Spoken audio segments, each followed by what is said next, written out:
ஒரு முறை ஒருவர் படகில் பிரயாணம் செய்து கொண்டிருந்தார்.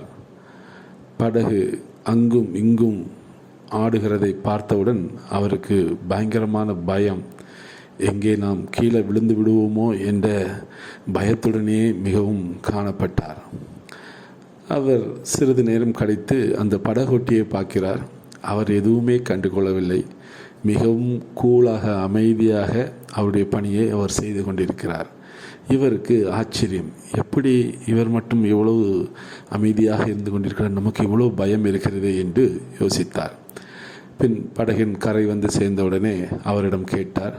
அவர் சொன்னார், எனக்கு இந்த படகை குறித்து அதிகமான அறிவு இருக்கிறதுனால் எனக்கு தெரியும், இந்த காற்று வந்தால் இப்படி தான் படகு அங்கும் இங்கும் அது அசையும், ஆனால் ஒன்றும் செய்யாது, அது போய்விடும் என்ற ஒரு நம்பிக்கை எனக்கு உண்டு. ஏனென்றால் நான் அதிகமாக அதை குறித்து அறிந்திருக்கிறேன், அதனால் எனக்கு தெரியும், நான் பயப்படவில்லை என்று கூறினார்.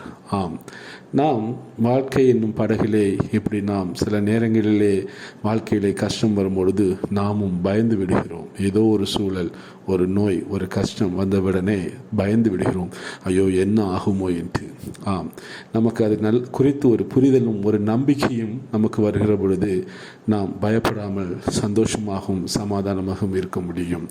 அதனால் நாம் இன்று அறிந்து கொள்ள வேண்டியது, கர்த்தரை நாம் நம்பி அவரை அறிகிற அறிவிலை நாம் வளரும் பொழுது நமக்குள் நம்பிக்கை ஏற்படுகிறது.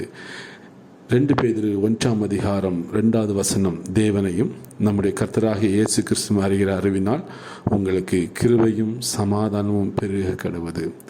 நாம் இப்படி கிறிஸ்துவை அதிகமாக அறிந்து கொள்ள நம்முடைய வாழ்க்கையிலே சில கஷ்டங்கள் வரும் பொழுது நம்முடைய நம்பிக்கை அவர் மீது போய்விடும். ஏனென்றால் அவர் சர்வத்தையும் செய்ய வல்லவர் என்ற நம்பிக்கை வரும் பொழுது அந்த நம்பிக்கை நமக்குள்ளே ஒரு பெரிய சமாதானத்தை கொண்டு வரும். நாம் பயப்பட மாட்டோம்.